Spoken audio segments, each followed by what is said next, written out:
and welcome to Rainey Dewey's Art Spot. If you haven't been here before, my name is Lorraine. My nickname is Rainey, and you can call me Rainey. This video is focusing on just having fun with watercolor. And what inspired this series of paintings that I have done over the past few years on and off is a Space and Sky newsletter that my nephew started. And it included some photographs from the Hubble Telescope that depicts, beautiful images of deep space, and the light and color that are in those photos is honestly so inspiring. So I decided that I wanted to try to use that as the inspiration for these. The nice part about it is I typically paint in a very, very tight way. So these paintings are just plain fun.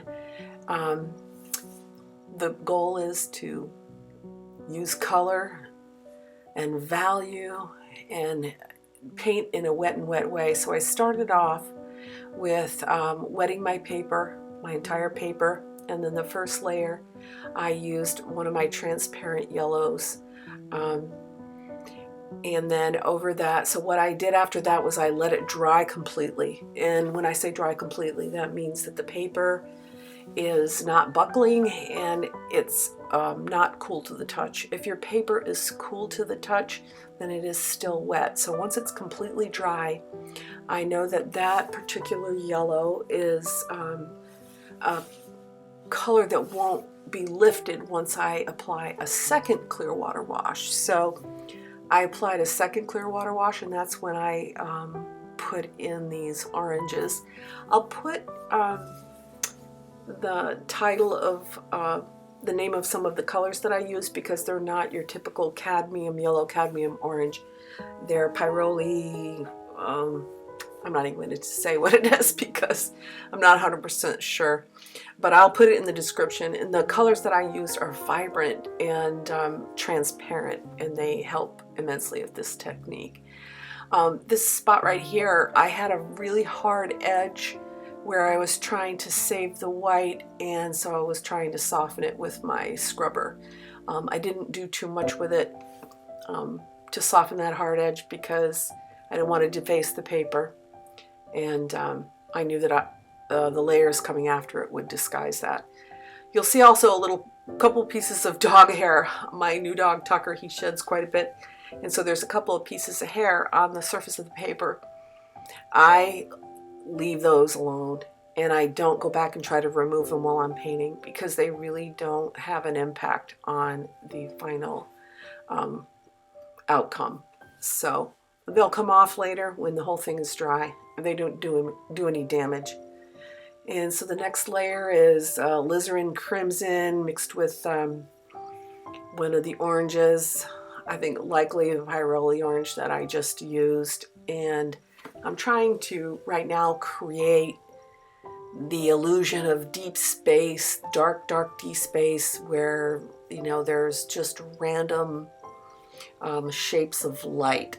And so this technique is called glazing, because I'm layering one layer of color over the layer below it, which was completely dry. Now from this point forward, the entire painting will be done while the paper is wet. I won't do another layer of water over it for this particular painting. And so I'm just exploring the colors that I've got on the palette and how I'm going to create these darks. Honestly, it's a real blast to do these because I typically paint in a very, very controlled and realistic way. And this is just a total relaxation exercise. And so I would suggest that you give it a try. You learn a lot about what colors you can make by one color over the other. You see here I'm laying in some of my yellows, and it's pushing some of the other paints, creating these great patterns. And so you learn which paints will push when they are layered over the top of another. And there's lifting. I go back and forth. If I want more control over where the paint goes, I'll use a small brush, and then I'll go back to the big brushes when I'm laying in some of the very, very dark darks. So I'll let you watch. If you have any questions about the technique, or if you do one of your own, I would absolutely love to see what you come up with. The thing I can encourage you to do, honestly, is just have fun with it. Oh, one final note before I stop chatting on and on is make sure your paints are very, very wet and that they've had a chance to have the pigments become really thick, because you can see here that I'm putting on some really heavy, not transparent layers and washes, but some very heavy paint concentration. More paint, less water.